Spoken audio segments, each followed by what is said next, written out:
Harry and Meghan, the dreariest couple in the history of planet Earth, famously abandoned their royal duties for a life of privacy. They left the goldfish bowl of Great Britain for the camouflage of California, remember? Famously sheltered from the evil British press. And since then, they've kept an incredibly low profile, as they vowed to. If you excuse the massive book deals, the Silicon Valley startups, the preaching videos about well-being, the podcasts, the speeches and the major network interviews with everyone from Oprah Winfrey to James Corden. But they've barely been seen or heard at all, have they? Well, on Thursday, they'll quietly and apologetically release their $100 million documentary series on Netflix. There are trailers for this, and viewers with sensitive stomachs should look away now. Why did you want to make this documentary?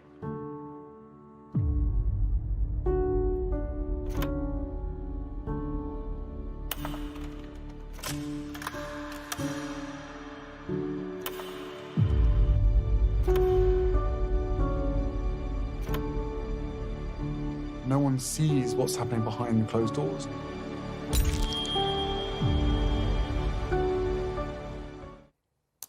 Utterly nauseating. I literally recoiled while watching it. The sanctimony, the fake drama, the hammy woe is me that's been going on now for years.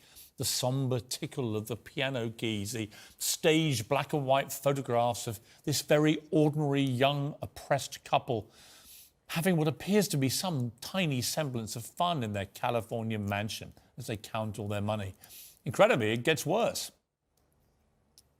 I had to do everything I could to protect my family.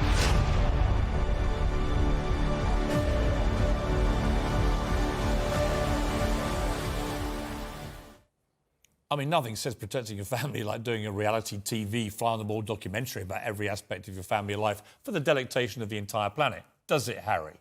Well, a braying pack of paparazzi photographers jostling for space to hound the happy couple. That's what we just saw, right? Childhood photographs clearly intended to evoke the tragic death of his mother, Diana. But those photographers we just saw weren't actually interested in Prince Harry at all. They were at the premiere of a Harry Potter movie 5 years before Harry even met Meghan.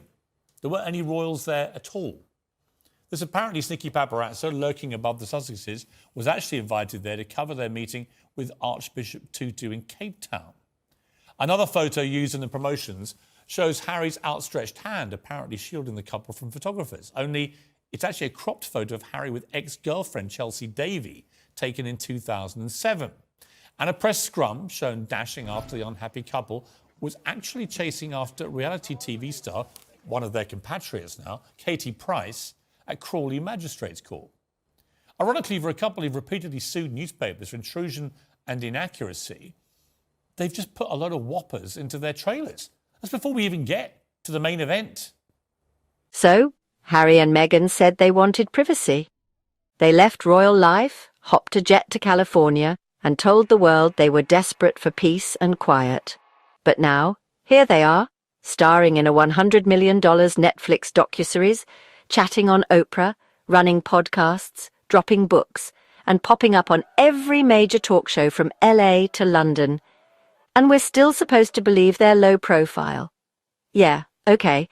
Today on Uncovered, I'm breaking down the 10 reasons the Netflix docuseries is pure hypocrisy, and why people aren't buying the royal sob story anymore. Smash that subscribe button if you're tired of the double standards. Let's get into it. Let's talk about privacy, or, the total lack of it. Harry and Meghan claim they left for a quieter life, yet somehow they've signed a $100 million Netflix deal, released a Spotify podcast, published a memoir, and given more interviews than most Hollywood A-listers. This isn't stepping back, this is a full-blown rebrand, from working royals to full-time celebrity influencers. Oh, shut up. What do you mean the stakes are this high? Who do you think you are? Other than a latte-munching imbecile living in luxury in California while the rest of the world's a cost of living crisis, moaning and whining about an institution which gave you the titles on which you now trade millions of dollars. What are you talking about? What stakes are there, other than the massive, gigantic stake you're currently plunging into our monarchy over here? And as for telling their story, sorry, have I missed something? I thought you've been telling your truth. which is often a pack of lies, from the moment you abandoned this country. Well, today's new trailer doubles down on the last trailer, and there's more tears. Remember that clip of Meghan once showing us how she could cry like that at the drop of a little tarnished tiara? Remember that? She could do it like that.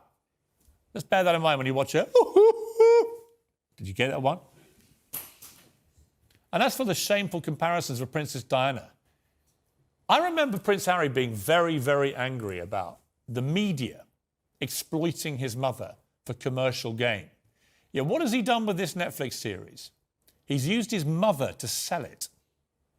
Could there be a more grotesque exploitation or a more hypocritical one than him using his dead mother's imagery to engender sympathy for himself again as the great victim in this world? I find it all puke-making. And I speak as someone who's actually in one of these things. I pop up. Yeah, me. And to my astonishment, I was being very nice about Meghan Markle. Let's have a listen. Trailers. Emotional piano, black and white tears, dramatic shots of paparazzi swarming Harry and Meghan. Only they weren't. That viral paparazzi shot? It's literally from a Harry Potter premiere, years before Meghan even met Harry. That photo of Harry shielding Meghan from the cameras? Actually, it's a cropped shot from 2007, and the woman isn't Meghan, it's his ex, Chelsea Davy. This isn't documentary storytelling, this is pure propaganda. This one's hard to watch. Princess Diana's memory. Harry once fought tooth and nail to protect her legacy. Now, her story is being used to market the series. Clips and images designed to echo her tragedy are repackaged to stir up sympathy and boost ratings. The worst part? Harry knows exactly how damaging this kind of exploitation is. He's spoken about it for years. So what changed? One word, money. And let's not pretend the timing is coincidence. The docuseries trailer dropped the exact week Prince William and Princess Kate landed in the US for a major royal visit. Coincidence? No way. This was a calculated move to steal the spotlight, to overshadow the real working royals. Oh, God, you wouldn't know the truth if it hit you around the back of your head. And, Harry, here's the point. We're not really interested in your truth. You've been saying it for the last 2-3 years. Your version of what you think happened. And yeah, I did say Meghan was becoming a royal rock star, and I'm pleased you quote me in there because it shows that I was, like the rest of the British media, very positive about your new bride until your mutual behaviour became hypocritical and ridiculous after the wedding. Your claim that you're the victims of a dirty game is especially brazen, given that these trailers have been released to deliberately overshadow a visit by the Prince and Princess of Wales to the United States. The timing, of course, is unforgivable, if entirely unsurprising, and a typically cynical ploy to overshadow a vitally important royal tour, the first since the death of Queen Elizabeth. And what about his father in all this, a man who's not even been coronated as king yet, still mourning the death of his mother? Is he going to cop it in this series? You can bet your life he will. Charles is going to have to take it again from his son, with no ability to speak out and return fire. This series will do great numbers for Netflix, but maybe not for the reasons they hoped. The Oxford English Dictionary defines hate watching as the activity of watching for the sake of enjoyment derived from mocking or criticising. If that's a measure of success, Harry and Meghan, you're going to have a smash hit. But of course, the real measure of success for both of them will be the same as it always has been. How much damage can they inflict on our royal family, on our monarchy? How can they make it all about them? How can they continue to play the victims when they live in such unparalleled luxury the other side of the world? This gruesome twosome only survived by cashing in on what's left of their royal status now. I said it before, I'll say it again tonight. King Charles should strip them of all their remaining titles and cast them out from any connection to the royal family. How could any of them trust them, as far as I could throw them? Because without it, they're just whining millennial windbags with a permanent victim complex, knowing that victimhood is what makes them all the money. Who's next? King Charles. A man still mourning Queen Elizabeth. A king not even coronated yet, about to be dragged in front of the cameras with no way to respond. If that's not low, what is? Let's be real. This documentary isn't about truth. It's about controlling the narrative, cashing in on victimhood, milking royal titles for all they're worth, and trashing the very institution that gave them that platform in the first place. At this point, King Charles should do what everyone's thinking, strip the titles. No more Duke and Duchess, No more taxpayer-funded fame, just two rich celebrities complaining from a California mansion.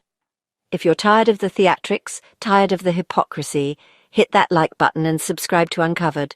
For more no-nonsense royal analysis, I'll see you in the next one.